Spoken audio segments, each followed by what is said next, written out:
clicking record now, and now I'm going to share my screen so you can see our little presentation, I hope. I think with the recording, Penny, as well, it will just show your screen recording rather than people down the side. That's what happened when we did the video of us pressing the launch button on the Kickstarter, and it was really anticlimactic. Okay, so my computer's just working slowly.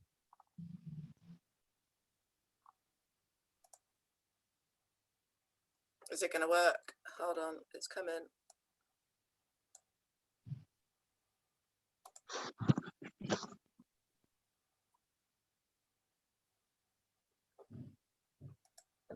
So this was all a bit of a steep learning curve for us. I have to say that we put this workshop on, and originally I only put up 20 tickets, and I honestly thought only 10 people would come. We have actually had 80 people book, so to have 39 people in Zoom with us tonight is amazing, and also a little bit of a learning curve for me because I haven't had 39 people in a Zoom meeting. And you know what? It's probably 10 years before I talk to such a big group of people. So hopefully it's all going to go smoothly. So, yeah, and if people could just put themselves on mute now as well while we're talking, that would be amazing. So thank you very much for coming along. We're going to talk to you a little bit today about why we love river swimming. And we're going to share some tips and stories, and also some things from the Dips and Chips book. So I'm just going to hand over to Emma, and she's going to talk a little bit about why we're doing this workshop and what the campaign is all about. Thanks, Penny. So yeah, the book, I mean, I guess if people have had a little look at the video that we threw together on Kickstarter, and I'll just say, you know, yeah, we've seen it once, haven't we, Penny? It's not, I don't like looking at video of ourselves, but apparently if you have a video on Kickstarter, you're more likely to reach your goal because people like to look at them. And my eldest child, her friend edited it and put it all together for us in like 2 days. It was amazing. She was absolutely brilliant. So yeah, we love swimming, don't we, Penny? Penny's a coach, I'm an illustrator, and we couldn't go to the pool. Like, no, you know, no one could go to the pool, could they? Because of COVID, because of the lockdown. And we'd already been swimming outdoors a couple of years, hadn't we? You know, different places. You longer than me, or you're a triathlon. You know, I just kind of like to go and have a little triathlon. You're not a triathlon, you're a triathlete, sorry. I like to just have a pootle around, really, especially in the winter. And I have done a few sort of head-in long swims and that kind of thing. I get a little bit stressed with it all, to be honest. I prefer to just do my thing. And I draw a picture every day in a little book. Here it is. And in 2019, I drew all of my outdoor swims in a book that I turned into a zine. And I kind of thought it might be nice to do a bit more from that. And during lockdown, when we'd started being allowed out a bit more, Penny and I and a couple of other friends started to go to various different places that were a little bit near to our house that we'd never been to before, that we didn't really realise existed. We'd only ever gone to the old bathing place in Stratford, hadn't we, or the quarry. So, you know, a free swim was always the old bathing place. And then Penny was like, well, there's these other places and I'm going to discover more of them, and I'm going to do it every Wednesday, and it's going to be Wild Swim Wednesdays, and people can join me if they want. And we did sunrise swimming, didn't we? 6 o'clock in the morning we'd meet and have a really lovely swim in places. And we'd look in guidebooks and go, yeah, that looks nice, let's try there. Well, how do you get to there? This doesn't make any sense. It says go past the pub, but what direction are you supposed to be coming in? And you can't find it. So we'd be on our phones looking on the grid references that it gives you, and we'd still not really be able to find where to get in. So we thought, do you know what, let's do our own guide that's a bit more accessible and a bit easier. And we noticed in some of the books that people hadn't actually been in the swims. They couldn't have been, because we started researching places and we'd turn up and go, that's a muddy stream, that's got barbed wire around it, that's a reservoir, that's a nature reserve. You know, you can't swim in those places, but you can swim in all these different places that are really lovely. Let's draw what they look like and let's kind of draw our experiences. So we've swum in all of the places that we've put in our book, and we've kind of drawn how to get in, we've drawn where to get in, where you park, directional things, and we've used the what three words and that kind of thing to explain all of that. So that's kind of how the book came about, us wanting to make something that was easier to use, and me wanting to draw the pictures of that to make it a bit different. The chips part of it comes with just my obsession with chips and kind of cake and things like that, because it's what keeps me going. And I always use this as reference, Penny, when I was training to do the Dart 10K, which is a 10K swim down the River Dart, and I was a bit worried about what sort of training I'd need to do. And I said to Penny, shall I just get into Stony Cove and swim around 7 times? And she said, no, I think because you'll have to wear your wetsuit, you need to put your wetsuit on and swim in that for 3 hours and see what that feels like. So I did. And it's boring, is what it is. My arms hurt, and I swam around Stony Cove for 3 hours in my wetsuit thinking, I'm gonna have some chips when I get out. And I just kept picturing the chips and the coffee as a reward. So the chips part of Dips and Chips was supposed to be, where can you get a nice bag of chips? Well, it turns out not very many places near where we've been swimming nice or whatever. So we've included some of those places, but I bake a good cake and I like to share those recipes, and they're easy to do. So we have a book full of amazing swims and cake recipes for you to take with you and enjoy on a swim. Oh, Cool. Leslie. So Emma, just introduce yourself. You talked a little bit about yourself as well, but you haven't said actually what you do for a living. Okay. So yeah, I'm a swimmer. I don't do that for a living. That would be amazing. I'm an illustrator, artist, and a baker. Yeah, a vegan baker. So I bake a lot of cakes. I don't tend to eat as many of them as I'd like to, because I kind of bake them and then they just get snaffled by everyone else, or I bake them for a cafe that's local to where I live as well. I've been known to, get in a muddy puddle, and anyone that follows us on Instagram and Facebook will see that wherever we go on a swim, Penny will point at the grossest, kind of dirtiest stream or puddle of water and go, that's your favourite swimming spot, that is. Get in there. So yeah, that's me. Penny. So I'm, first and foremost, I started out as a triathlete, and that's how I got into open water swimming. So I've been doing that probably for about 20 years now. And when I first started out, triathlon was like really super macho, not very many women doing it.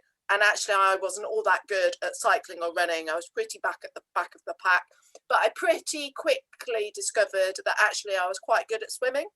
And so I've done more and more swimming over the years. And, my passion for being in the outdoors and for helping people eventually I got into coaching. And about 8 or 9 years ago, I started my own coaching business, and I got made redundant from a proper job. And now I work full time as a triathlon coach and a swim coach.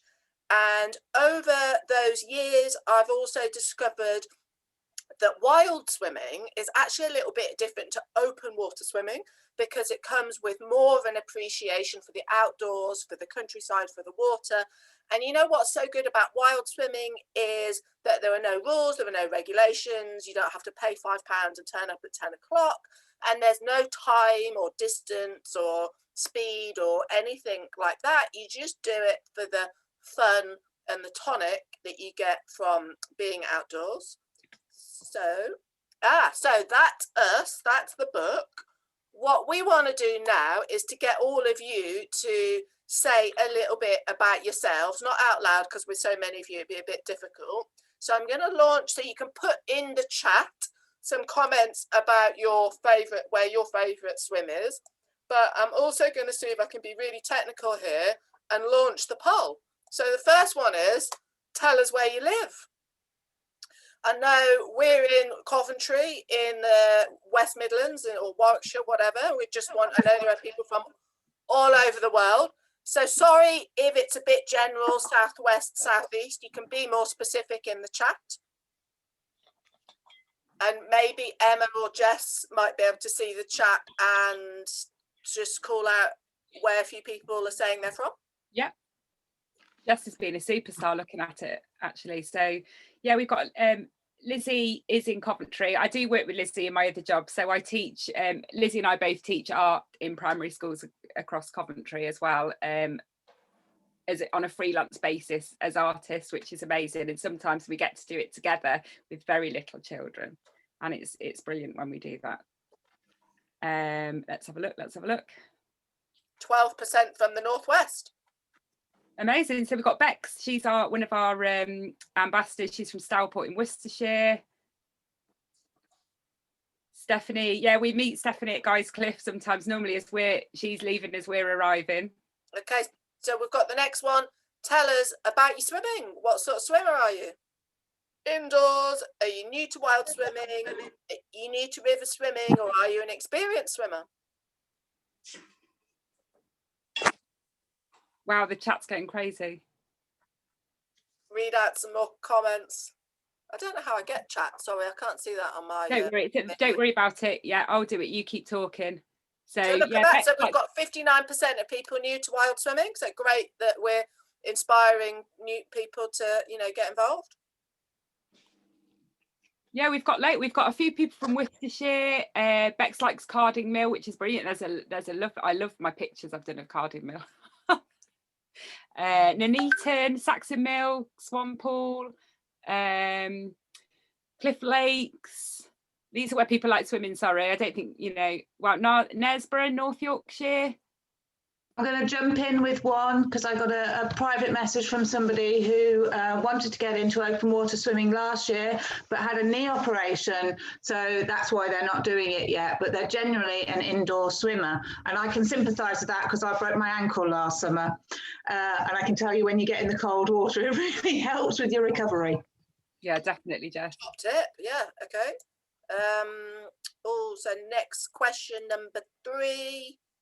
Where do you swim? Do you swim a little bit the same? Pool, Lido, river, lake, quarry, pool, sea, or a muddy puddle? Who gets in a muddy puddle? I actually did that. So last lockdown, the first one, when it got a bit warmer and I'd been running, I'm not a brilliant runner, but I'd done the Couch to 5K and I'd been running for a bit, and it was March time, and I'd hurt my back. They don't mean pool as in swimming pool. The pool, yeah. So yeah, I'd just gone out on my bike because I couldn't run, couldn't swim, so I was just riding my bike everywhere, and I had all these different routes, and one of them took me on the Kenilworth Greenway, and just as you get onto it via Kenilworth, there's a bit of a brook, isn't there?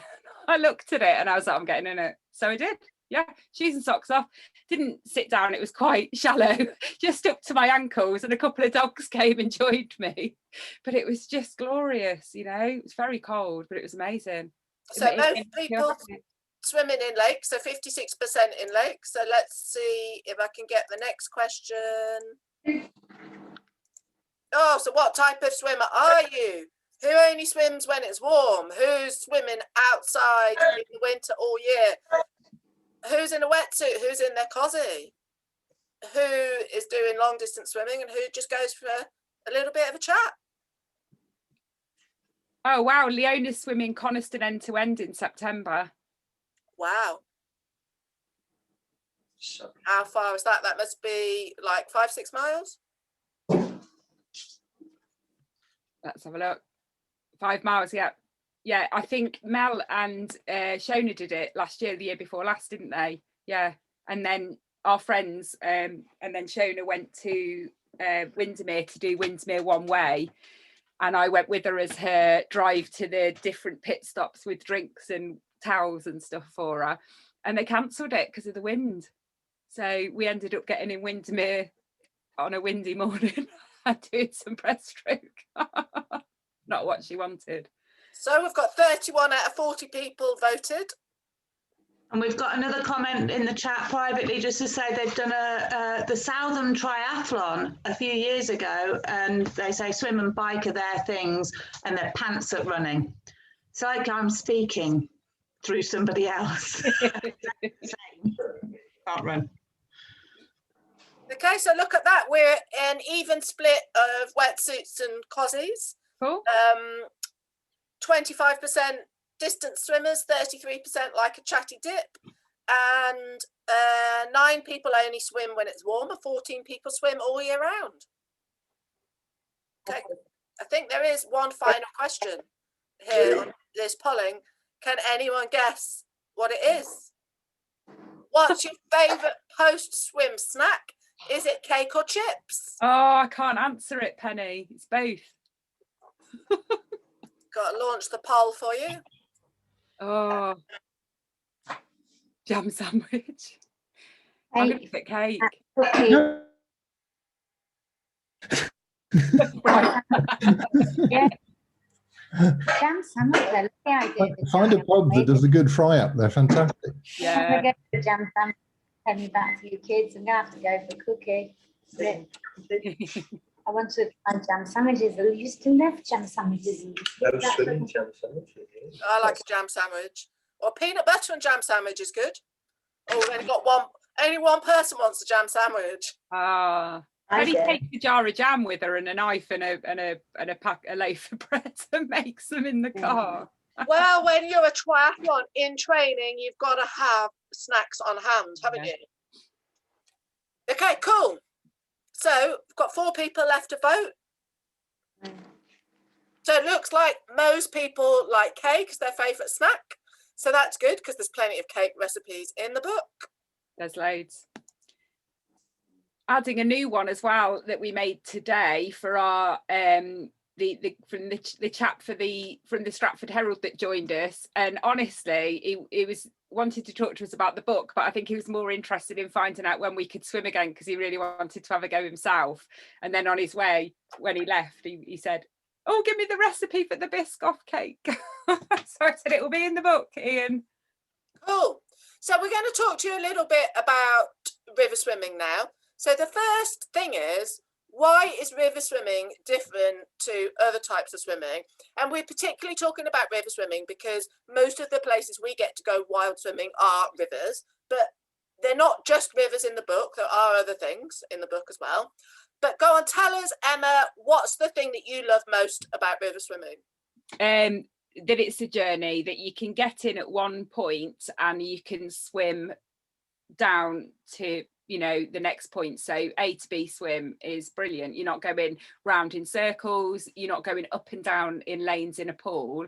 You're getting in and you're going on a lovely journey. That's my favourite about that.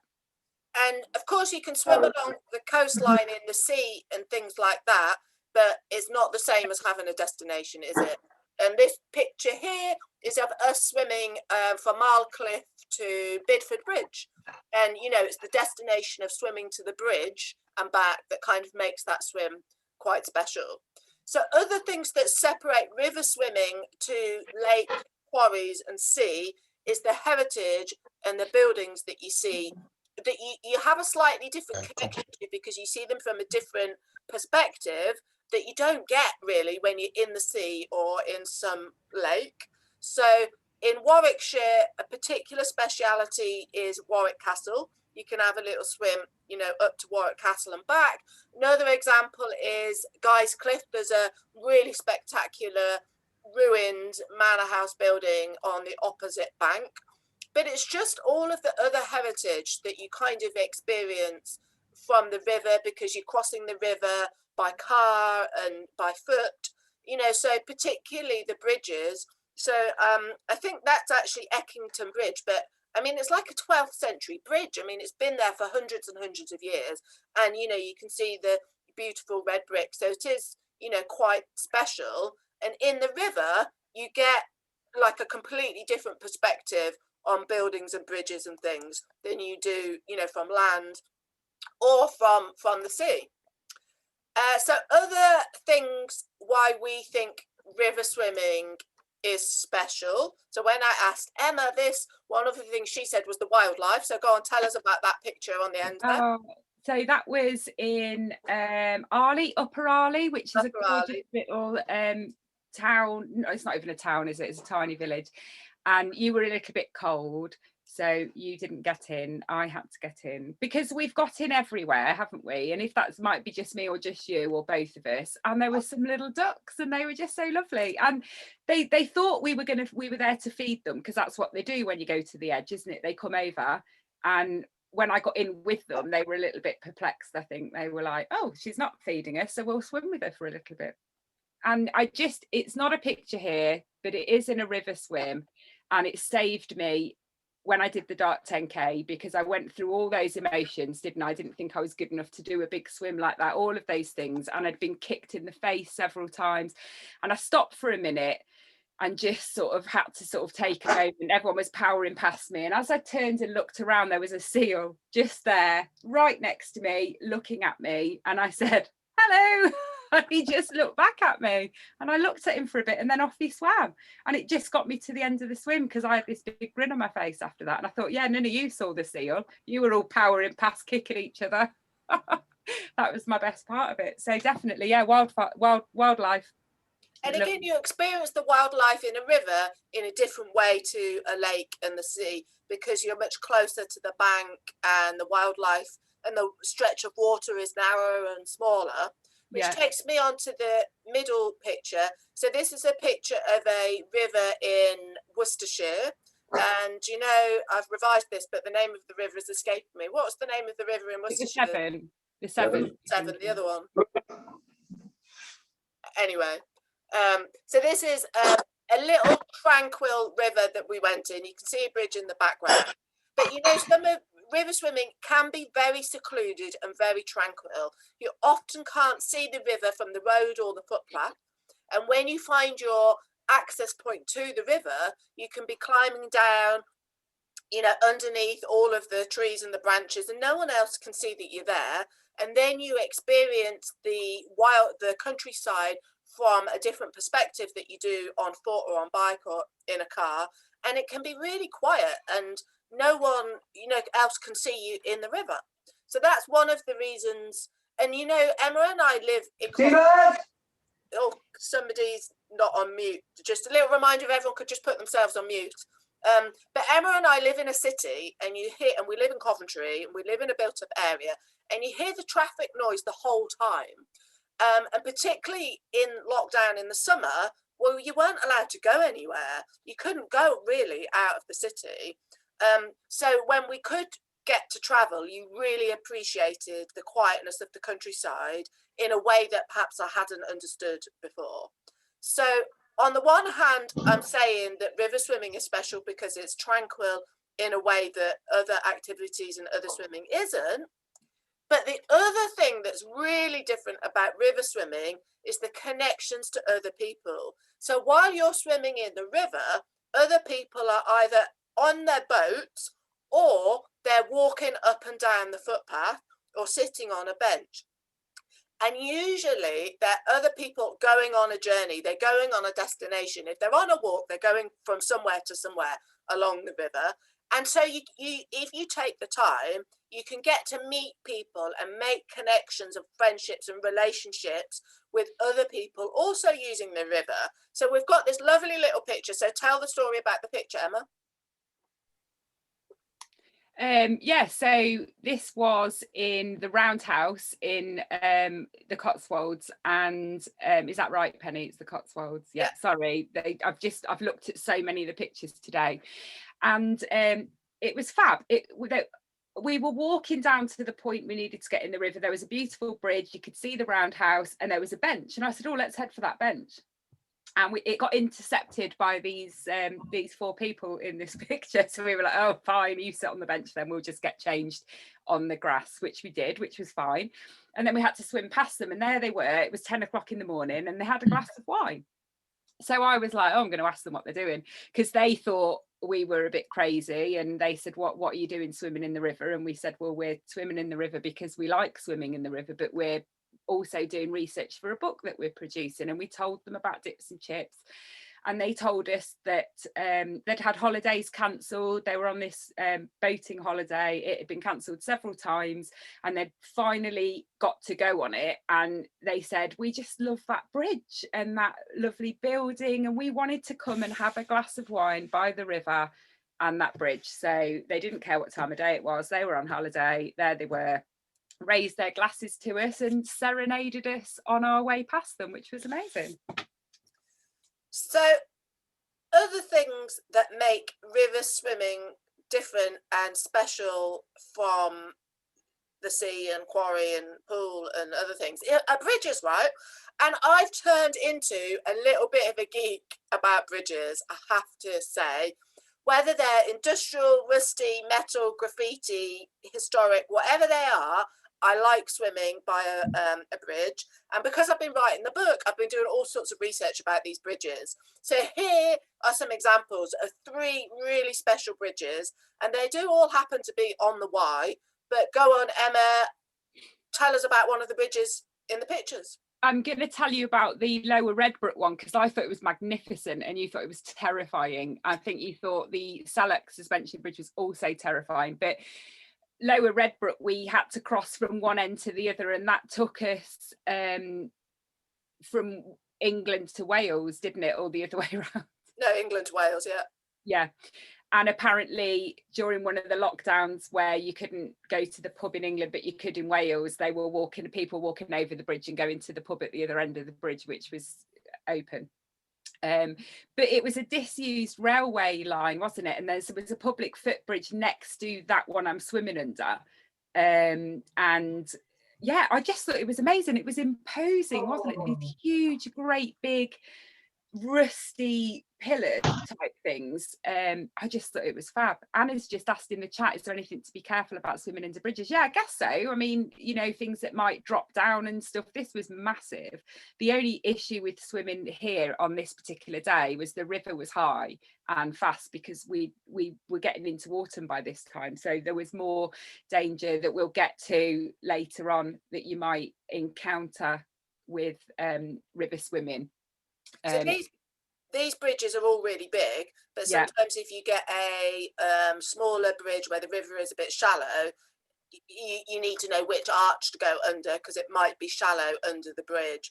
Or if it's you can't see through to the other side, obviously you need to be careful about that. Yeah, so at Bidford Bridge, there are 3 different channels, aren't there? And we went up the wrong channel, and it was, you know, scraping our legs on the shingle and, you know, all sorts of things.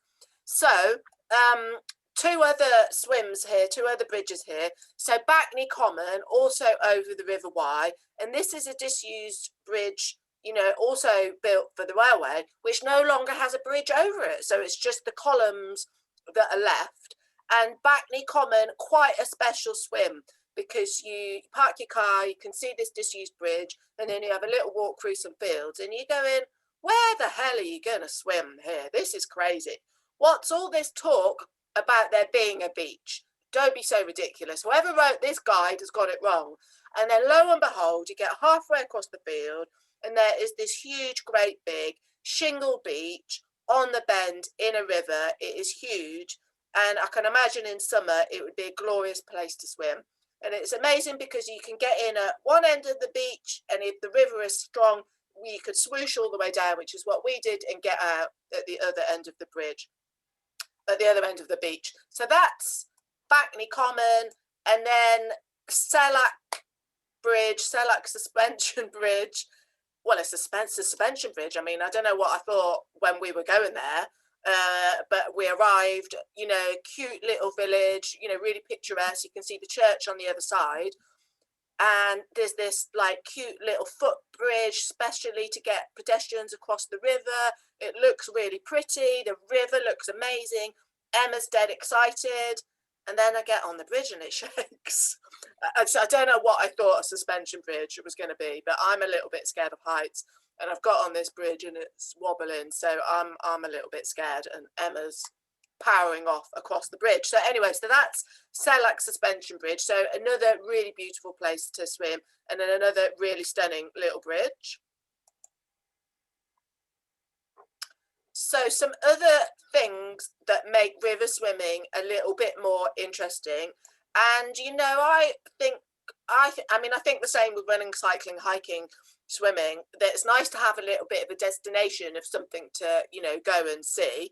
So, you know, if you can think about the features, the bridges, whatever it is, it's worth adding that into your plan. So tell us about Buscott Weir, Emma. Yeah, so I worried a little bit about this picture because we're sat in a weir, and I realised that weirs are dangerous and we mustn't really go near a weir. And I think the difference with this one, and those of you that are local to Coventry and swim at the Saxon Mill and Guy's Cliff, you'll know that that river, you know, at the Avon is quite often in flood, and the weir is really dangerous, and the firemen had to rescue some children from there in the summer, because of they all act in a different way, don't they? And I think when we swam at Buscott, it was the summer. The levels were low, the water was clear, it was beautiful, and we're sat here, and in front of us is a big wide pool, just sort of past the lock, where it was completely still, wasn't it, Penny? It was just lovely swimming, and I said, oh, I want to get over to there, and you could see the wall to where the water was coming down at the weir. You could see straight through the water, so it was fine. We went over very carefully, didn't we, to the edge, and managed to sort of shift up and sit on the wall and feel the water sort of coming around you, and it was really lovely. It wasn't a violent kind of fast, you know, dangerous weir, so that was really nice, because it's nice to go and investigate and have a little look, and that's what I found quite nice about that. But just wanted to stress, you know, don't just go, oh, look a weir, I'm just going to go jump off that, because you're not quite sure what's underneath, or if the water's going to pull you down, you know, or how dangerous it's going to be. You know, that we'll get to that again later with the safety aspects. So Buscott, you've got the nice little pool, but there were some locks and canal boats and, you know, things that you could walk around and look at. So, you know, nice little, and Buscott is a stunning little Cotswold village, isn't it? Yeah. With the most beautiful village hall and post office and newsagents that I've ever seen in my life.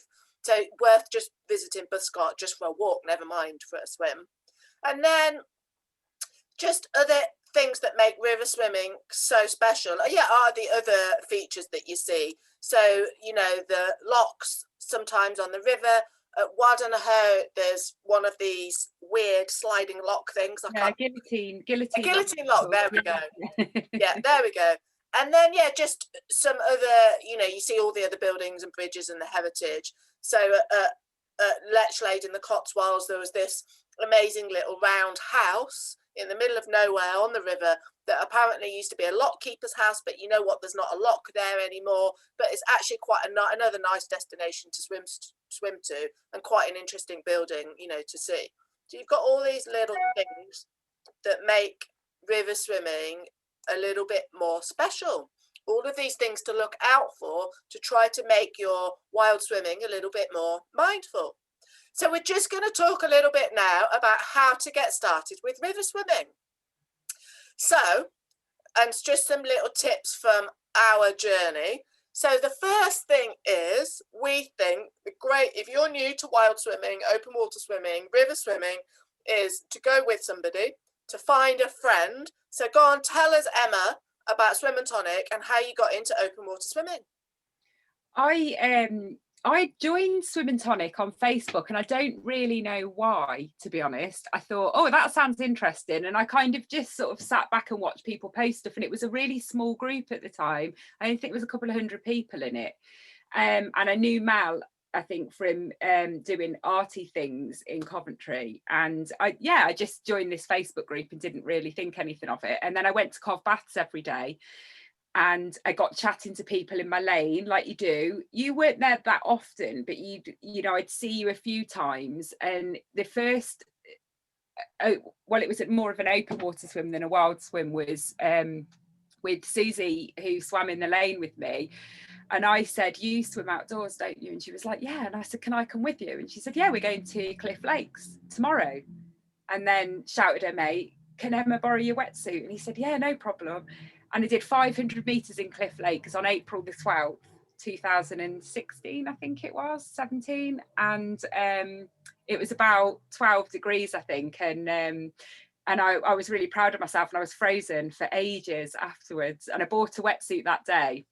And I think I wore it in the summer that year, because I remember going to Stony Cove and on this really hot day, it was like 30 degrees, and putting this wetsuit on and thinking, oh my God, this is ridiculous. And then getting in the quarry and thinking, oh, I feel better now.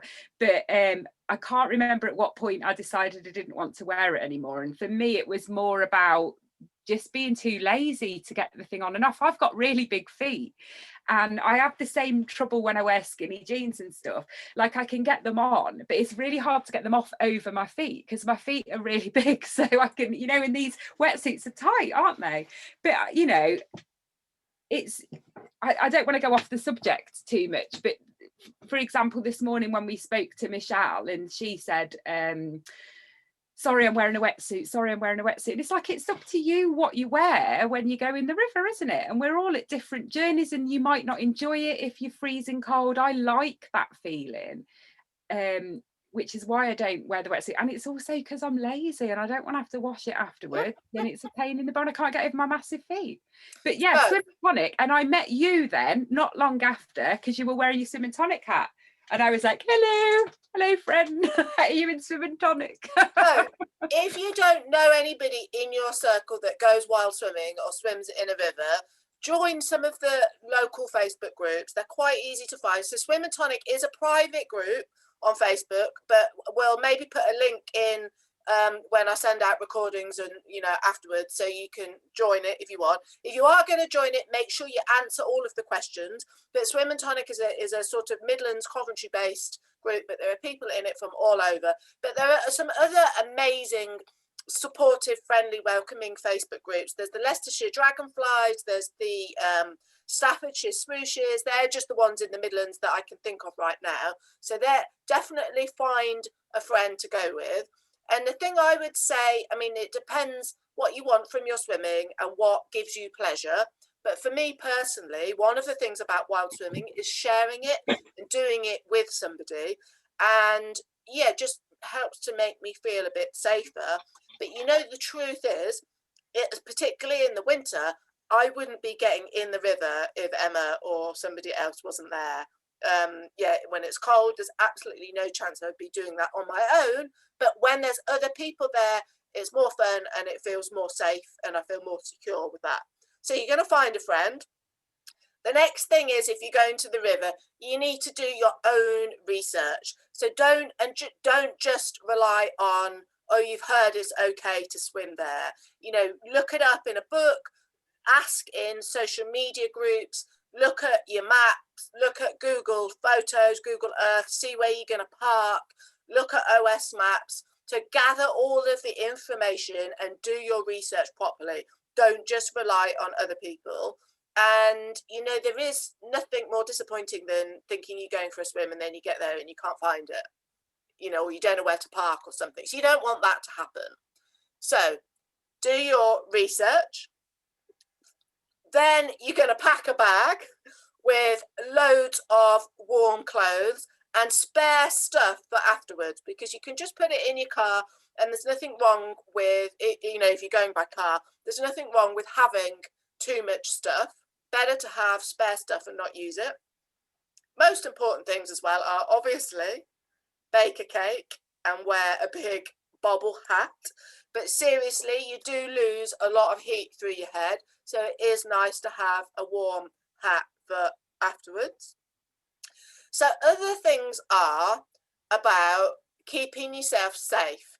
And I know it seems like common sense, but whenever there's more than a few of us, whenever there's other people with us other than just me and Emma, when there's other people, a slightly bigger group, we make a point of having a group chat about how we're going to keep ourselves safe. And you know, what we're going to do. So together we look at the risks, we discuss it, we share it, and we openly talk about it. So you're not encouraging each other to do something that you don't feel safe about, or you're thinking, oh, I can't possibly say that because that seems really stupid and the other person's thinking it too, or whatever. So it needs to be a planned and active discussion about what you think the risks are, and we'll talk a little bit more about that in a minute. And you only do what you feel comfortable with. So there have been times when Emma has got in and I haven't. So, you know, don't ever pressure somebody else to swim further or for longer. You know, allow people to swim within their own, you know, boundaries and what they're comfortable with themselves. So the next thing is, if you're just getting started, you're going to get in slowly. You're not going to run and dive in. You're going to get in slowly to give your body a chance to acclimatize to the water and get used to the temperature. So, you know, ankles, knees, shins, you know, belly button, armpits, tip your hands in. If you've got a wetsuit in, splash it down your wetsuit, splash it on your face. So you're going to take your time. Once you're more experienced at swimming, you might just count to 5 and dive in. But when you're just getting started, you know, take your time, focus on your breathing, think calm thoughts, and yeah, take your time to enjoy what's going on and look at the scenery around you. And, you know, God, I'm looking at this picture and there's a lion in the background. It looks like you've drawn a lion. It's a sheep. It's a sheep. It's Grim Paul. We walked for miles up a hill and we were being herded along by 3 sheepdogs and all these sheep, and they were getting, one of the dogs was getting really worried because we weren't walking as quick as the sheep. And then, yeah, I've done that sheep up there looking at us. Okay, I haven't noticed that before. So there we go. So, and then if you're just getting started, you know, you're just going to take a dip, a quick, short swim. Don't be thinking that you're going to get in and swim an hour the first time. So take your time and build up slowly. If you're starting your outdoor swimming journey now, when the water is cold, you might only be in for a few minutes. And, you know, it says there, just 10 strokes, Penny, because honestly, I only did 10 strokes this morning. So I am a bit of a wuss when it comes to the cold, but often, yeah, I only do 10 strokes and I enjoy the water and then I get out. And if that's all you do when you're starting out and for your first swim, then, you know, that's absolutely fine. That's part of it. So you're going to build up slowly. You need to get used to the feelings of the water and how your body responds to the cold. Okay. Last, tell us where that picture is on the end there, Emma. That's Ludlow, isn't it? So this is a bit of artistic license here because that platform's obviously a lot bigger and you can just see the car park behind it. But just beyond that is some nice trees and Ludlow Castle. So that's how I've drawn it, because that looks nicer. From my view in the river, when Penny had gone, I'm not getting in, I've been in 5 times today and I'm cold. So obviously then I demand that she photographs me while I swim in the river. And that's part of it, isn't it? We all do that. We take a picture, we stick it on Facebook, and everyone says, look at you swimming in the river, you're nuts. And well, you know, we're sharing the swim love, aren't we? And it's quite important. And for us, it's part of extending the enjoyment and the pleasure of it. And you know, there is research that says that being in water, by water, and reminded of water is good for your physical and mental well-being.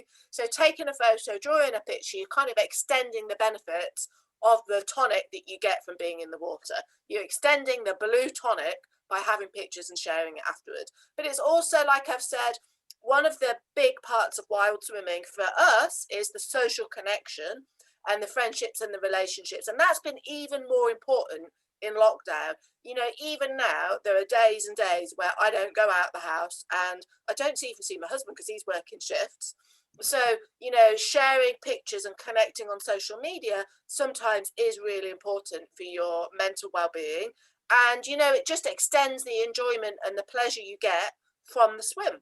So we're a big advocate of taking photos and sharing them however you do that, or drawing a picture. I can't draw pictures like Emma. Okay, so now we're going to talk about what to take with you when you go for a swim. So this isn't an exhausted list. This is just some of the things that we take. Tell us what's on the picture, Emma. Yeah, so this is kind of my important kit list, and I've missed some things out. Obviously, you need your swimming costume and you need a tow float. So a tow float is something you tie around your waist, you blow it up, it's inflatable, and you swim with it behind you. And you can put your kit in it. So if you're doing an A to B swim, it's great to put your flip-flops and your towel in, or warmer clothes if you need to, so when you get out, if you're not swimming back upstream again, you don't need to do it in your wet swimming costume. So that's handy, but they're there so that other river users can see you. And the amount of times we've swum in Stratford and kayakers come past and people in boats and they say, thanks for having that tow float, because I wouldn't have seen you otherwise. And you can be spotted, and that no one looks good in a swimming hat, let's face it. We were talking about this today, weren't we, Penny? I always look like Ming the Merciless from Flash Gordon, because it always pulls my eyebrows up like that. There we go. And yeah, sorry. On the list is anti-bac hand wash. So again, I mean, I know we're all in COVID and we're washing our hands all the time, but good to just get into the habit of washing your hands, with the anti-bac, and reminding each other of that as soon as you get out the river and before you eat anything. Got some questions here. Someone said, what do we take pictures with? So so from Katie said, thanks for that. So that's really interesting. So, I'll just say that I'm a full-time swim coach. This is what I do for living. And I will be taking video of clients and swimmers under the water, above the water, doing video feedback, all sorts of stuff.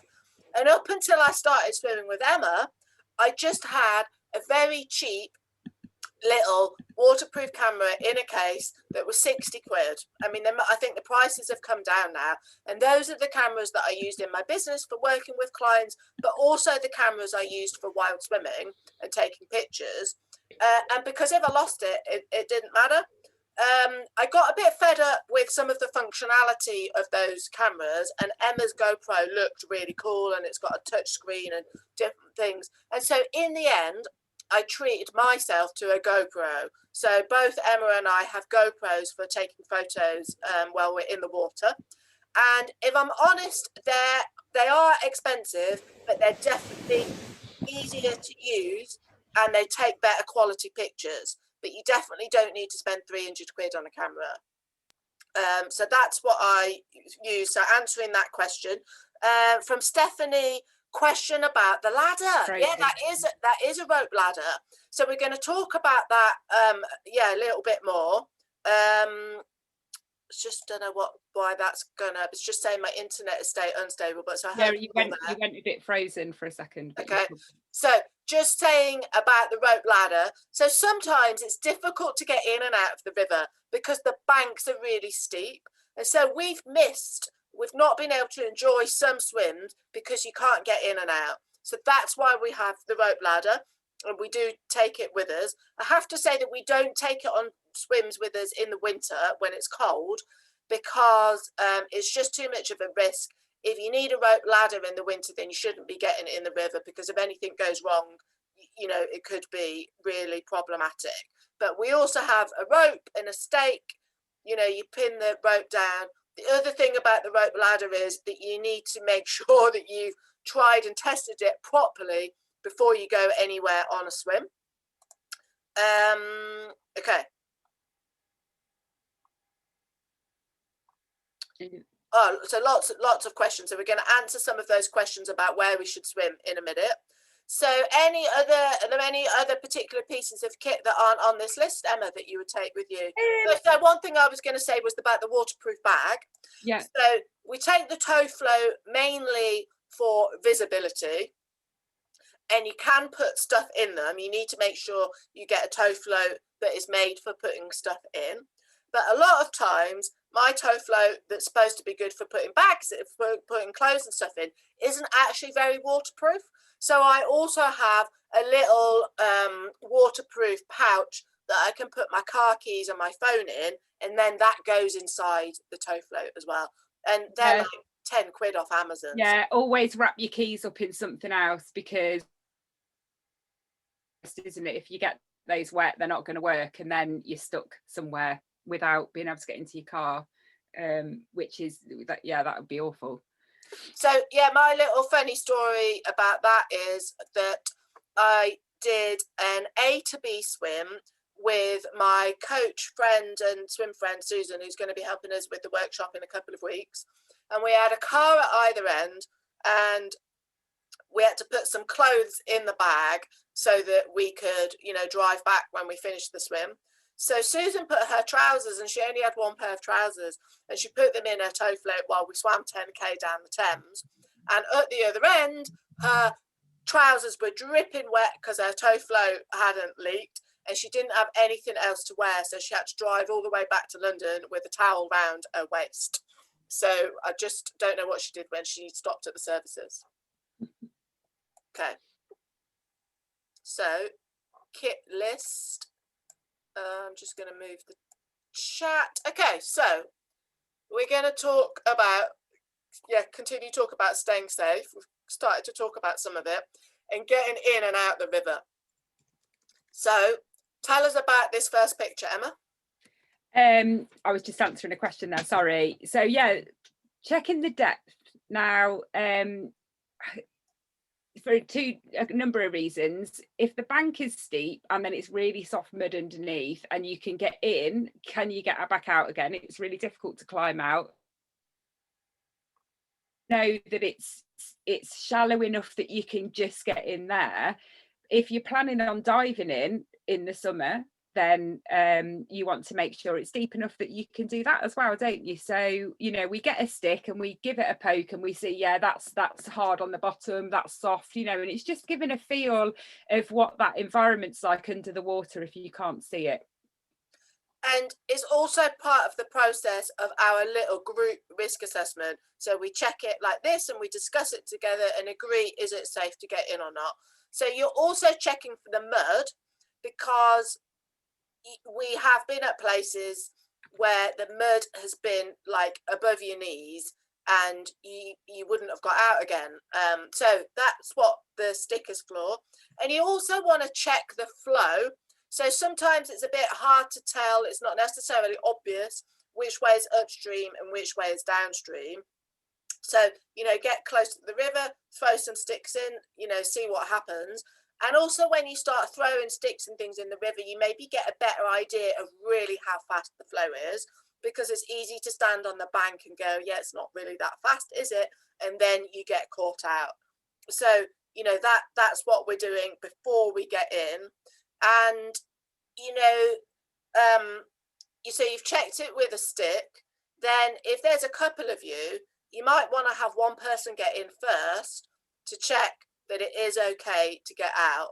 And if there's a couple of you on the bank, then they can help you get out if you can't. So we made a little bit of a, well, I had a little bit of a drama, didn't I, here at Eckington Bridge.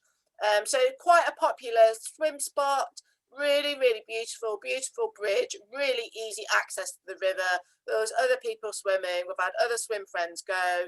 It looked super simple. We got in, had a little bob about, and then Emma just bounded out the river and left me there.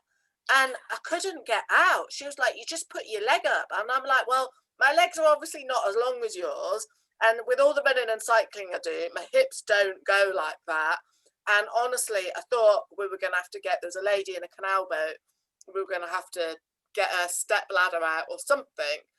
So yeah, always check that you can get out first. And another little picture on the end, Harper Brook. Tell the story about that, Emma. There's many things that we did wrong at Harper Brook, wasn't there? We went to swim in the Nen. It was a gorgeous hot day, you know, shorts and t-shirt weather. The river was beautiful, and we normally get in and we swim upstream, so we know we can go as far as we can against the current, and then it's a nice swim back. But at Harper's Brook, you had to go downstream towards the Nen. Upstream there was nothing there, it was just a bridge, wasn't it, and weeds. So we used the stake. We put the dog stake thing in and the rope down so we could climb back out, and we got in and we swam down a bit, and I swam back and went, oh, it's easy enough, we can get back upstream, it'll be fine. So we just went, didn't we, really far, and Penny was like, maybe we should turn back, and I said, no, it'll be fine, let's keep going, it's a lovely day. And we were having a chat. You did a video, didn't you, for Claire, because she was doing the running the race, and we were nattering away, and then we were like, yeah, we've gone quite far, let's go back. And it was really strong, the current, wasn't it? And it took us ages, and we'd not really had anything to eat, and yeah, we didn't have our goggles or our swimming you face in and do a front crawl swim to try and go against the current. So it just took quite a while to get back. I mean, at one point I looked over at Penny, I hope you don't mind me telling you this, telling everyone, Penny, and she was dripping, and I thought, oh, she's having some kind of midlife moment, but really she'd been trying to do front crawl in her glasses without a swimming hat. And then when we got to the part we got in, we'd put the rope on the wrong side, if that makes sense, so you couldn't actually use it to get out. So, and there were stinging nettles everywhere. So, you know, Penny tried to get out first, I tried to push her up, we couldn't do it, then we had to do it the other way around. And Penny talks about this a bit in the video she did on our Facebook page, about getting to know each other. Yeah, basically Penny had to shove me out of the river from below, and I had to grab a load of stinging nettles to get out, and it was really horrible, wasn't it? But you know, the river itself was beautiful. We just put the stick the wrong side, and we didn't really think about what we were doing before we got in. So but we learned these things so we can tell other people not to do them. Yeah, so if you're going to use a rope or a stake or a rope ladder, you've absolutely got to test it out properly before you go anywhere. Make sure it works, and you probably need a plan B as well. Okay. And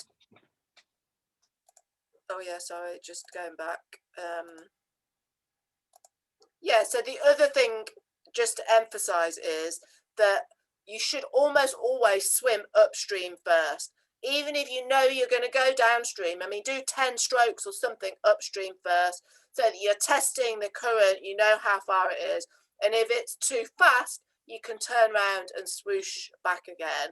And if you're going on a longer swim, again, it is usually better to try and swim upstream first, so that you've got the downhill bit afterwards. So when you're tired, you know, you can swoosh back down the river, because it's really easy to underestimate how tired you're going to be and how strong the current is.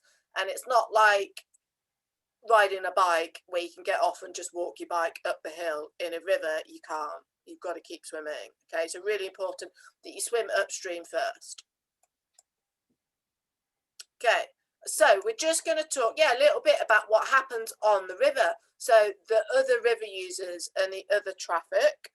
So this picture on the left here with the swans is near Warwick Castle. So it's right by St Nicholas Park. So there's a boat hire place, and at the height of summer, they're hiring out pedalo giant swans. I haven't actually swam there when they've been out because we've been in lockdown so long, but there's the pedalos, there's a rowing club nearby, and all along the Avon, you know, the Old Bathing Place, Bidford-on-Avon, and Warwick Castle, you know, and other places, there are lots and lots of rowers and kayakers.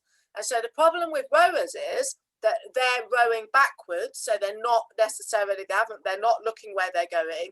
They should be glancing over their shoulder on a regular basis, but they don't necessarily do that.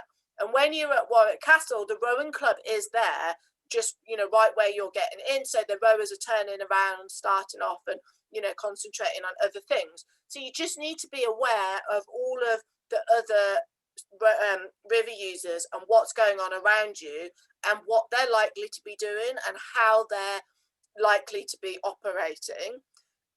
Other river users should be traveling on the right hand side for the way that they're traveling, so the right hand side of the river in the direction they're traveling. So that gives you an idea of where the boat traffic is going to be.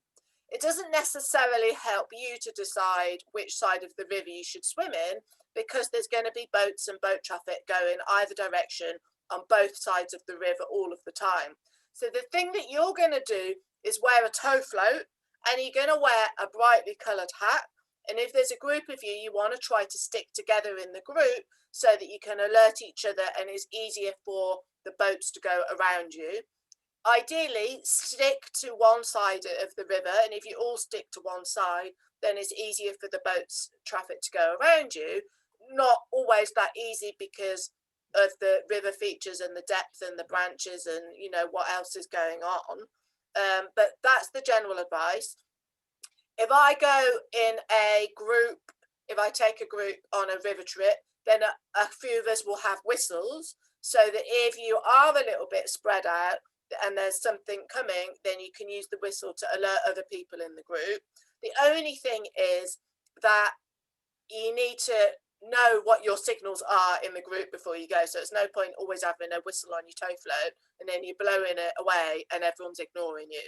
So in your group, you need to agree what your signals are if you're going to use a whistle.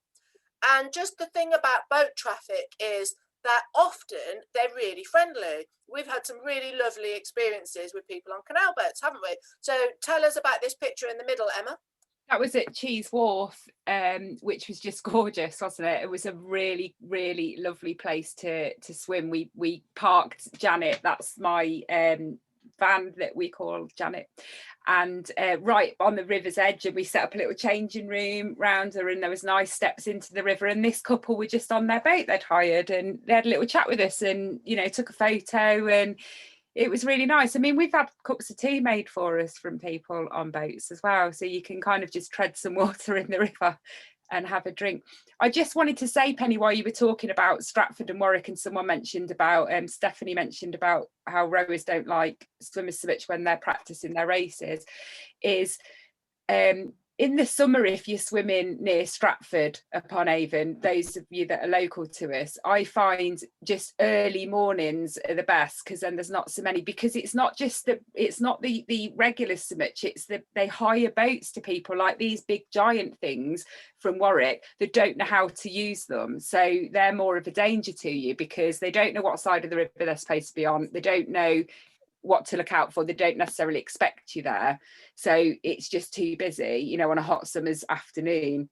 And I did have to dive out the way of someone in one of these giant dragons in the summer at Warwick, who was just coming at me, and they were like, I'm sorry, I don't know what to do.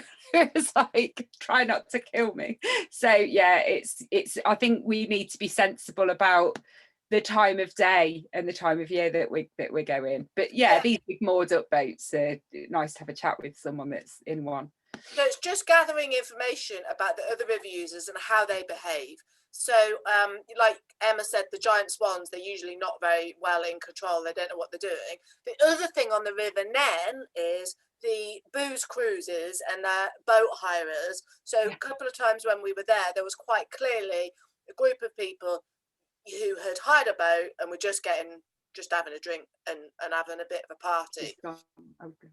They're going to be a little bit less in control of their boat and are less aware of what's going on than a kayaker or a keen rower. So last on the picture here is anglers. So I'm trying to use the neutral gender term here, anglers. So the trouble with anglers is their fishing lines are quite long and take up quite a lot of the space on the river, and you don't want to get caught in them while you're swimming. So anglers do pay a license fee to be allowed to fish, whereas we just get in for free. So good to have a bit of respect for them and their space and what they're paying for. We also have absolute right to be swimming in the river, but just good to have a little bit of mutual respect. And usually we just go and have a chat with them and say, well, we're going to be swimming, where's your line, where's good to get in, we'll try and be quiet, we'll try and give you a wide space. And I've never had a problem. Most people have been really friendly, haven't they, Emma? Is she there? Have I gone slow? You went a bit slow for a second. Okay. You all right? Yeah, no, I've got a bit of a delay. Yeah, so any other comments about anglers, Emma? No, just like you said, it's just about chatting to other river users, isn't it? And letting them know that you know they're there and saying hello, and when you spot them, moving to the other side of the river so you're out of their way, because like you said, they pay to, we're all allowed to use the river, but they pay to use it, and you know, we don't. Okay. So the biggest difference between swimming in a quarry and swimming in a sea and swimming in the river is about the quality of the water in the river and whether that's going to do any harm to you. So if you go to an organised swim venue, then the water will be tested regularly. If you swim in the beach, you know, if you swim in the sea, some beaches, some places, the water quality is tested, but rivers are not tested for water quality, and the pollution in rivers is not very well controlled or regulated. In fact, it's very badly regulated. It's really sad. But the biggest thing you need to watch out for is what happens when it rains. So when it rains, not only are the river levels going to rise, there's a potential risk of storm overflows for sewage treatment works. If they get overloaded with too much water, then they're probably going to release some extra sewage into the river. They're supposed to monitor that and report it, but that doesn't necessarily happen.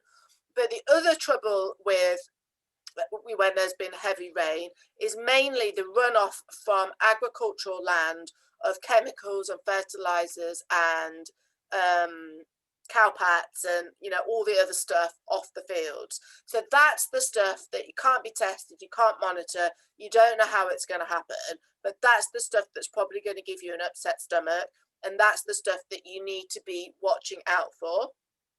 So if you're not sure about whether your river is safe or not, there are some things that you can do to give you a few tips and some clues to gather information about how your river behaves.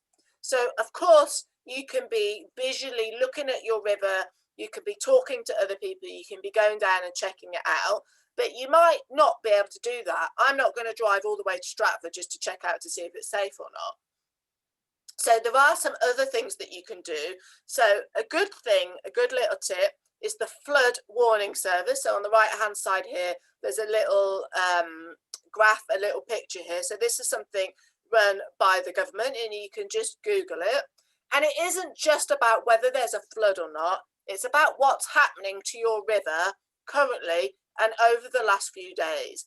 So then it will give you an idea of how your river behaves after rain, how high the river levels are, and where, particularly in relation to, whether local land is going to flood or not. So this is this little graph here, I don't know how well you can see it, is the River Avon on the 18th of February.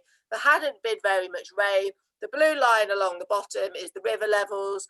The yellow line is possible low-lying land to be flooded, and the purple line is property being flooded. So when I did this little picture here, you can see that the river levels were quite low and no possible risk of flooding. If I looked at that graph and it was getting a little bit higher, close to the orange line that says the risk of low-lying flooding, then I probably wouldn't be going anywhere near it. You can also get a clue of how quickly the river levels rise and fall, which gives you an idea of how quickly you might be able to go swimming in the river, after heavy rainfall.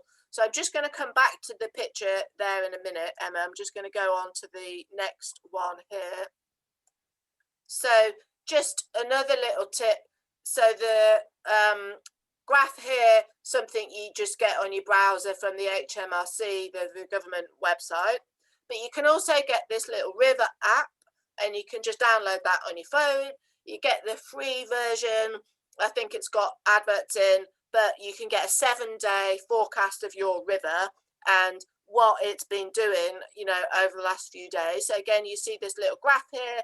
This is the River Avon from, I don't know, a couple of weeks ago, and you can see the river levels going up and down. And it's got rivers on it all over the world.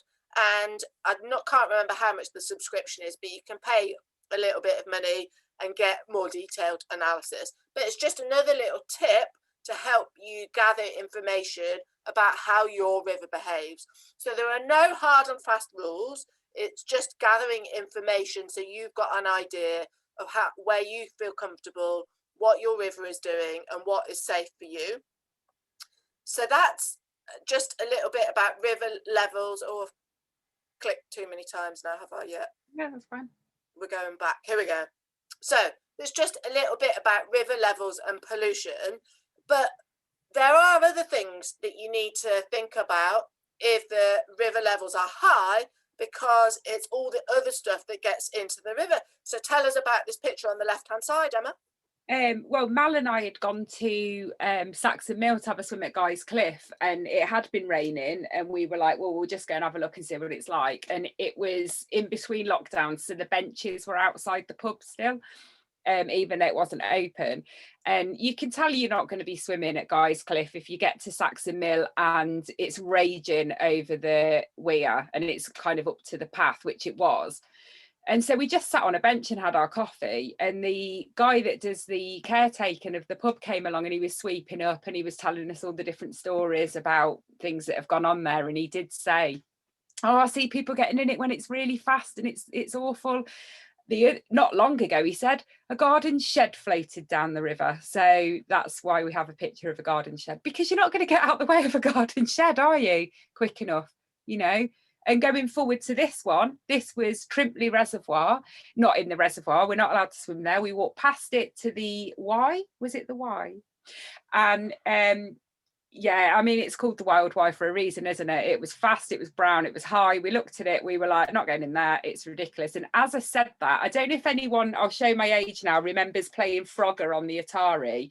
And you used to have to try to cross the road, and then you had to try to cross the river. And it was like real life Frogger, wasn't it? There were trees going past, and there wasn't a crocodile. It's just Penny and my sense of humour when we're in the water, so we don't get freaked out by things. We pretend they're scarier things than they are. So we might be like, oh my God, what's that over there? Oh, it's all right, it's just a crocodile. That means it's a big log, and you know, it's just a crocodile. And you know, for anyone that's swum at Dosthill Quarry, there's a great big fish in there, that's a shark. So you know, it just helps us, I think, doesn't it? And it's a humorous thing. So massive trees and garden sheds, you're not going to get out of the way of, and they're probably going to cause you a lot of damage if they bash into you. So another reason to not swim when the river is in flood. Okay. So this little seminar is talking about discovering the joy of swimming. So Emma is going to tell us about her favourite swim and why it's her favourite swim.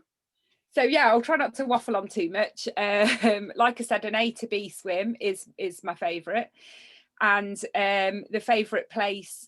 And I just think, just because we went on such glorious days, but we were part of a channel relay team last year.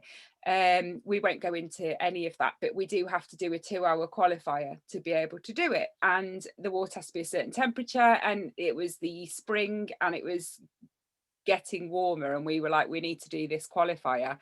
So we decided to do it in the River Avon, and we swam upstream.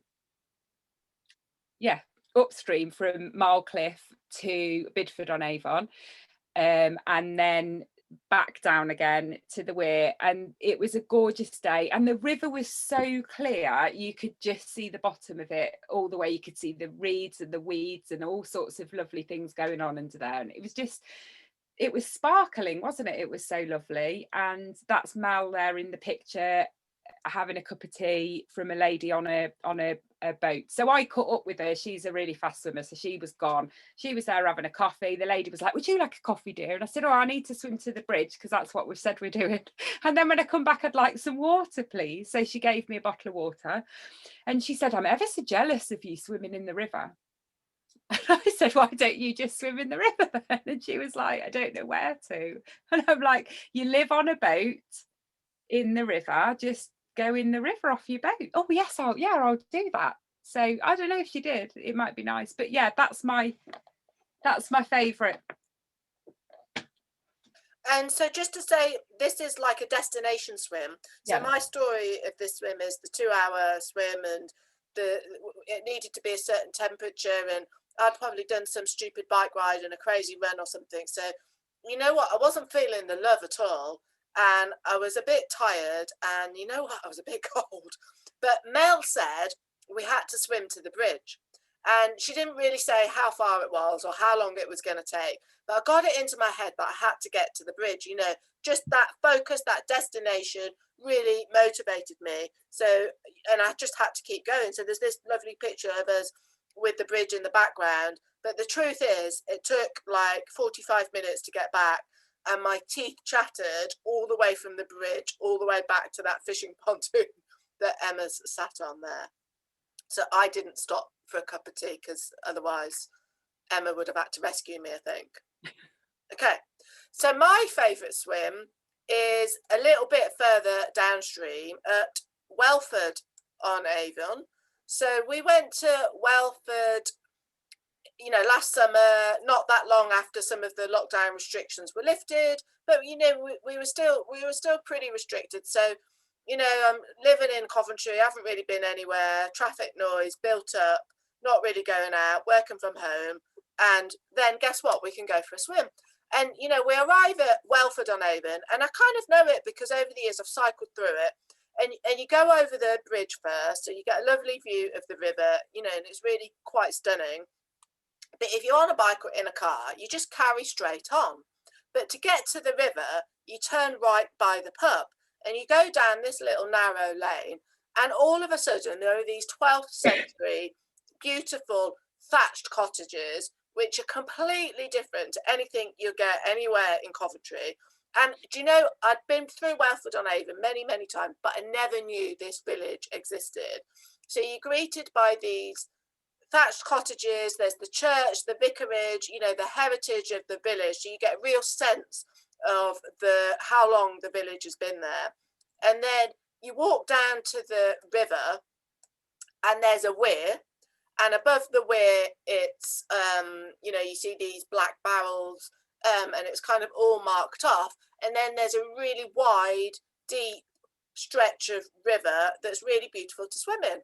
The sides of the riverbank are really steep, so you do need to just make sure you can get in and out. But you know, they're so deep that Mel and I were diving in and jumping in, and yeah, just a really, really lovely place to swim. It is a little bit of a walk from your car, so you know, if you're wanting to go on a bit of a journey, you need to, and swim further upstream, it's the sort of place where you need to think about what you're going to do with your belongings. But we typically just left them on the bank, didn't we, and add a little splash up and down. And we've not been there actually in the winter or after heavy rainfall, so I don't really know what that weir behaves like in the winter. And I don't think it's one any time of the year where you'd swim down the weir. But while we were there, there was no particular pull or drag or risk or anything like that. The weir is just there, it's beautiful, it's pretty, and then there's this amazing place to swim.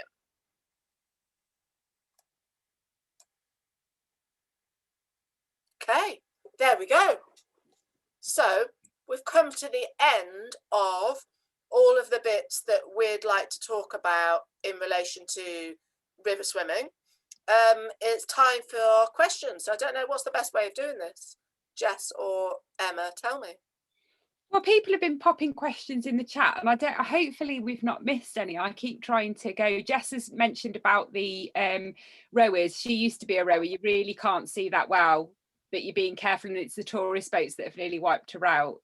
So you can imagine how much they struggle when spotting a tow float and responding. I totally get that, which is why I think it's important to probably stay away from a busy rowing area, because there are enough spots of the river where you can sway.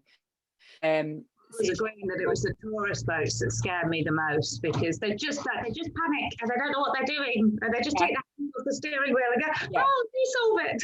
Yeah, they're like, sorry. And you know, that was us. We did some paddleboarding in October, and the instructor got all our paddleboards in and said, just kneel down for now, go over to that pontoon, I'll get my boat ready. And I was floating off. These like were all practicing turning, doing all this. I was terrified. I don't know why. And a swan was coming towards me and I couldn't do anything about it. And I was just sort of shouting at him, get out the way, get out the way, get out the way. But, you know, that's what people are like when they can't control what they're in, and that's the problem with boats in higher places in the summer in the river. Anyone's allowed to do it, aren't they? They just go, there you go, have fun. So Link, sorry Penny, somebody sent me a link for a tow float that they got, and they got a discount because they were swim and tonic, and they said it's been brilliant, but she didn't know if she could post the website. Do you mind if I post the website? not at all, yeah, go for it. Go for it. Yeah, so just there's a couple of other tips here. So someone said about the river cams. So if you Google river cams, there are some cameras on particular sections of the river all around the country, and you can look up and get a live picture of what's happening on your river. So you can look at the camera and see how fast the river is and what it looks like. That's another way of getting an idea of what your river is doing when you can't visit. Then there's the question about the Coke. And drinking a can of Coke is definitely a myth. It definitely won't help anything to do with bugs in your tummy. And I will try and share a link to a blog about that me and some colleagues wrote. So the best way you can avoid getting a dodgy tummy is don't swim if you think there's anything suspicious or the river is in flood. If you're still going to get in anyway, you're going to swim head up and try not to get stuff in your mouth. And it's hand washing before you eat anything or put anything in your mouth. Yeah, I'm definitely with that regard, because Penny will vouch for this. I mean, Penny just gets her head in and she's like, we'll just get on with it, Emma. But I are really phobic about being sick, so I worry about that quite a lot. And I think it's a bit like when you're eating food, isn't it? You get some food out the fridge, you're not sure if it's still okay. If it smells funny, it's probably not okay. And the river smells different and tastes different, but also I swim with my mouth open. I find when I'm in the pool, I didn't really realise I quite often just got my mouth open as I'm breathing, and I totally change that when I'm in the river to consciously keep it closed, apart from when you're breathing out.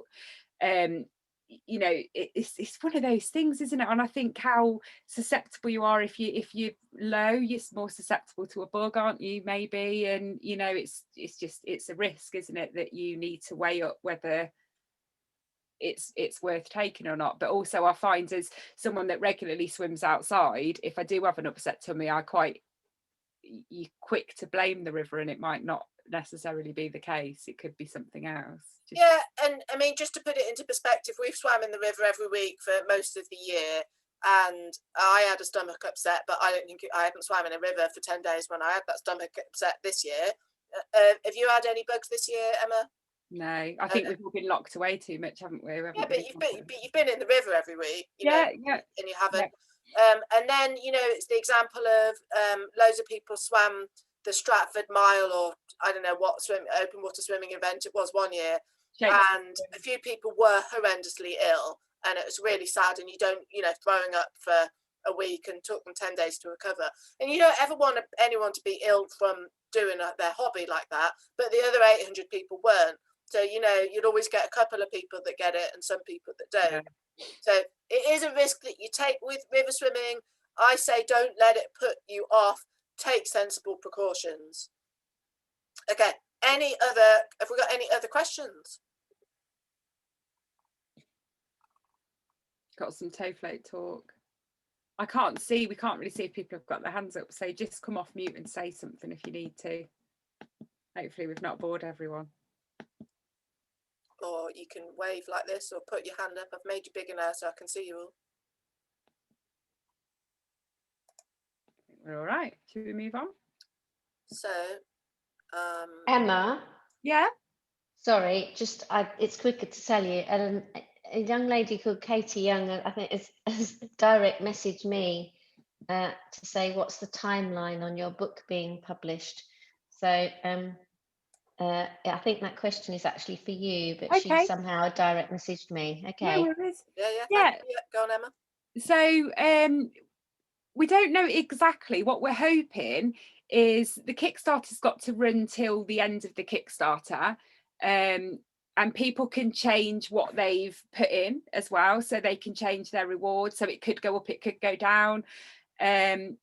We're hoping it goes up so we can get more printed, because we've had loads of people message us and say they've missed out on the book. So the more, you know, that we can raise, the more we can, the more books we can get printed.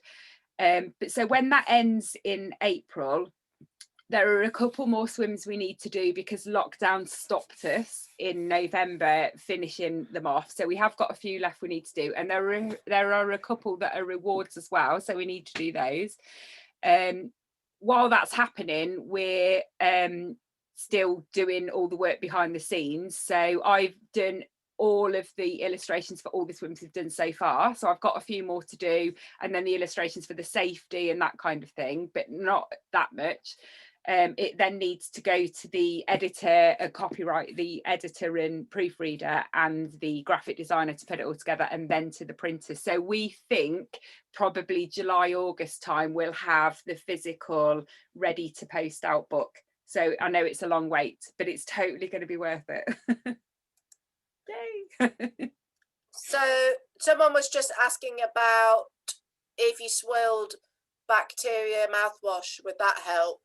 And I, as a gut instinct, I don't think it would, because if it's in your mouth, it's probably already in your stomach. You need to stop it getting in your mouth and getting into your stomach, is my gut instinct. Okay. Margaret's asked about ordering copies of the book. We can't just yet, because we're not going to know how many we've got, if that makes sense. So the ones that were out on the Kickstarter were pre-orders. The problem we have is if we put all of the books on the Kickstarter that we can get printed for the amount we've raised, and they all go, we're at a stalemate and we can't get any more printed. So we have to hold some back for after sales, and in the hope that we can then use that money to print more, if that makes sense. So we can do print run number 2. It's quite hard to sort of get your head round. So I know people have missed out, and there are some available that as soon as the Kickstarter finishes and they're printed, we can sell.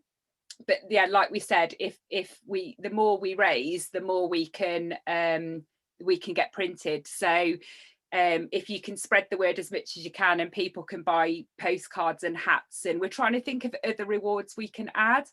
Hadn't thought of t-shirts actually. One of our ambassadors, who has a mutual friend of mine who does t-shirt printing, said that. Why have you not asked Andy to print some t-shirts? And we were talking today about tin mugs, maybe things that swimmers like. So we are trying to think of other rewards to get people going. Yeah. Don't forget, there is still all of the original artwork from the book for sale. And, you know, they're one-off, hand-drawn, beautiful pieces of work that Emma has put her love into. And she's going to share all the pictures so that you can maybe choose the one that you want. But they are off swims. So if you've been on a swim that locally that you think that we've you know, written about or is going to be in the book, then get in touch, and you know, we can show the pictures and you can choose one that you want. So yeah, you know, there's pictures of Old Bathing Place, Saxon Mill, Warwick Castle, all over. So yeah, you can still get the original pieces of art. So we've still got things coming up.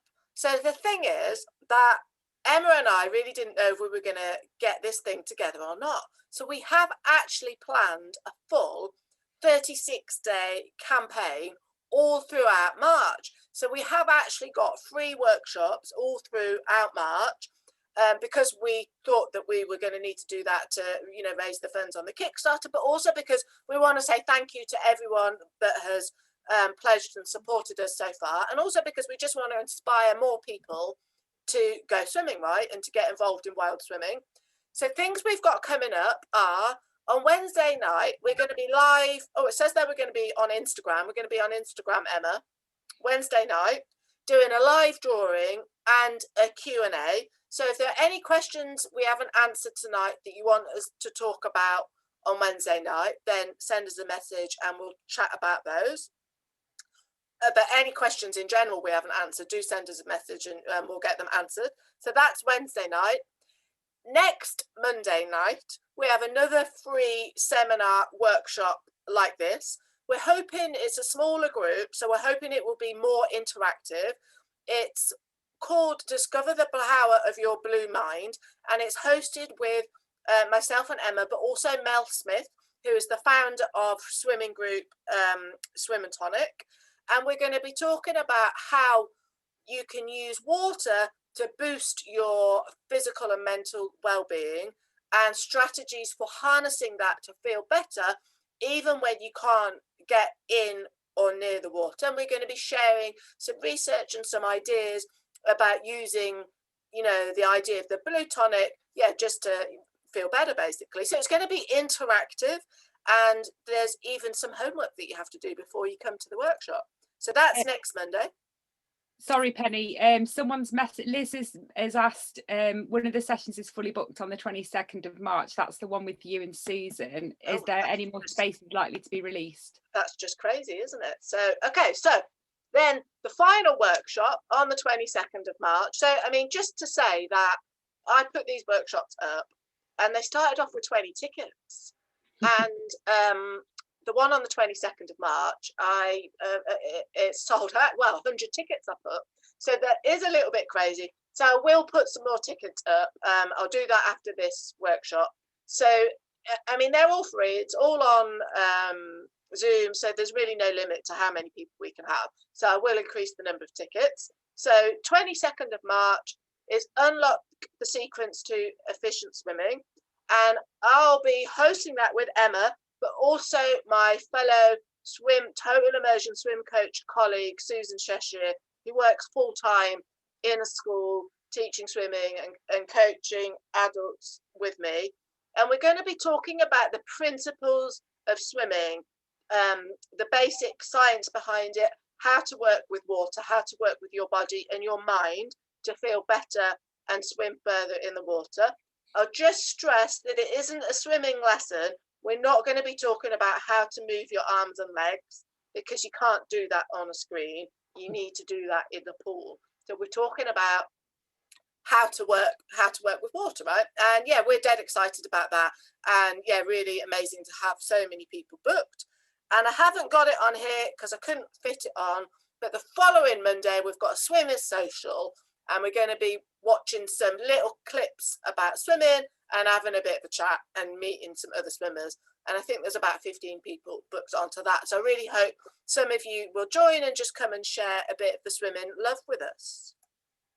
And don't forget to support the Kickstarter. Super. Thank you. Do you know what we forgot to mention? You know, this is a little postcard I've drawn of us. So anyone that supports us that has a reward sent to them will get a postcard sent to them as well, because we like a postcard, don't we? And yeah, people, you're going to get, if you pledge to support, if you buy stuff, you get your name in the book. And there is still the opportunity to book a swim with us. You can book a swim, you can get a book, you can get a drawing of yourself, and you can get that in the book too. So, you know, have a look, and you can take a friend on it. So that reward is still available. So I'm going to stop waffling on. I'm going to say thanks to Emma for being so amazing at drawing. I'm going to say thanks to Jess for helping us manage the chat and all of her support and encouragement. And I've got to say thanks to our other ambassadors. So we had Leona and Bex with us tonight. And thanks everyone for coming. You know, thanks for all your support. We're really looking forward to having a swim with you soon. And hopefully we'll see you either on Wednesday on the Instagram live, or maybe we'll see you in the workshop next week. Yeah, I need to check out that Instagram live. I'm not sure how long you're allowed to stay live for. So we need to just look at that. It might be that we have to start it there and go somewhere else. I don't know. But yeah, we'll see us on Instagram and we'll do some scribbles for a bit. Fab. So thanks everyone. See you all next week, hopefully, or on Wednesday night, or in the river. Great. Thank you. Thanks Thank a lot. you. Thanks, Paul. Thanks, everyone. Bye. Thanks, guys. Bye. Bye.